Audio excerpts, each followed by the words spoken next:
नवापूर शहर व तालुक्यात बर्ड फ्लूचा प्रादुर्भाव तीव्र होत असून गेल्या 2 दिवसात 2 पोल्ट्री फार्ममधील मोठ्या प्रमाणावर कुक्कुट पक्षी, अंडी आणि पशुखाद्य नष्ट करण्यात आलंय।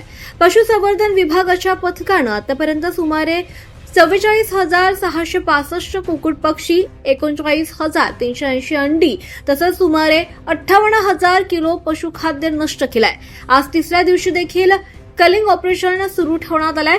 या पार्श्वभूमीवर नंदुरबार जिल्ह्याच्या जिल्हाधिकारी डॉक्टर मिताली शेट्टी यांनी नवापूर शहरालगत असलेल्या 3 टेंबा परिसरातील डॉन पोल्ट्री फार्मला भेट देऊन परिस्थितीचा आढावा घेतलाय। यावेळी त्यांनी पशुसंवर्धन विभागाकडून सुरू असलेल्या कारवाईची सविस्तर माहिती घेतली।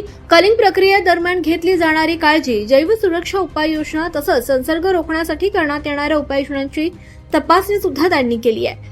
डॉक्टर शेट्टी यांनी विशेषतः पोल्ट्री चालकांना दिला जाणाऱ्या नुकसान भरपाई संदर्भात अधिकाऱ्यांशी चर्चा केली।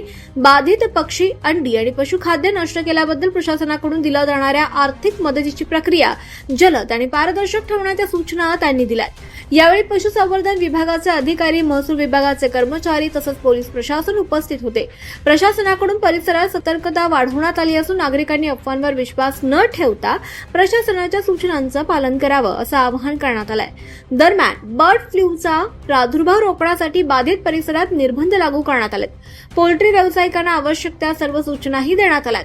परिस्थितीवर प्रशासनाचं बारकाईने लक्ष असून पुढील काही दिवसात कलिंग ऑपरेशन सुरू राहण्याची शक्यता वर्तवण्यात येते।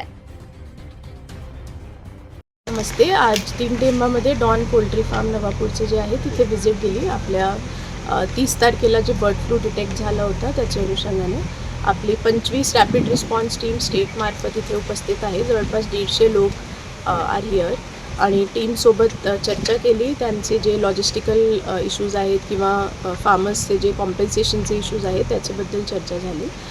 जवळपास 1,40,000 पैकी आमचा अराउंड 50,000 बर्ड्सचा कलिंग ऑलमोस्ट झाला आहे। जवळपास 40,000 अंडे आणि 58,500 किलो फीड जी आहे ती डिस्ट्रॉय झाली आहे। आणि सोबत त्यांनी 1 किलोमीटरमध्ये जे कलिंग करायचं त्याचं बॉर्डर, 3 किलोमीटरमध्ये कंटेनमेंट आणि 5 किलोमीटरमध्ये जे बफर झोन आहे ते पण मार्क केलं आहे। आणि त्यामध्ये पण पोलीस इज ऑल्सो इन्शुअरिंग की आपलं जे आदानप्रदान जे पण बर्ड्सचा किंवा हे राहतो ते पण बिलकुल बॅन केलं आहे। आणि त्या अनुषंगाने सगळे जे पोल्ट्री फार्म्स नवापूरमध्ये आहेत त्यांना पण मी रिक्वेस्ट करते आहे की हे जे 5 किलोमीटरचा आपला हे बाइंडिंग हे आहे, आपला एरिया आहे, त्याचे आतमध्ये आणि बाहेर कोणता पण व्यवहार असायला नको। Because bird flu is extremely contagious आणि ते बाहेर आतमध्ये गेला की मग त्याची वाढण्याची जास्त शक्यता आहे।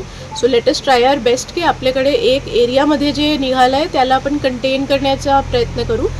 स्टेटचं पूर्ण टीम आणि लॉट ऑफ एफर्ट्स, आपले जे नाशिकची लॅबॉरेटरी पण आहे, आज 3 किलोमीटर आणि 5 किलोमीटरवाले सॅम्पल्स पण कलेक्ट झाले आणि teams are going door to check human beings also. त्यांच्यामध्ये पण काही जर सिम्पटम्स आहेत तर त्यांना पण जे प्रोफायलॅक्टिक मेडिसिन द्यायची आहे ते देत आहेत। So all of us are all are टोज आणि आम्ही 100% प्रयत्न करत आहोत की याला कसे कंटेन करायचं आणि पुढे पण याला एक्सटेंड किंवा याचं कंटेजन वाढायला नको त्यासाठी प्रयत्न केले पाहिजे। आपल्या सगळ्यांना पण विनंती करते की आपलं सगळ्यांचं सहकार्य असावं। ब्युरो रिपोर्ट 24 लाईव्ह महाराष्ट्र न्यूजसाठी समीर पठाण, नवापूर।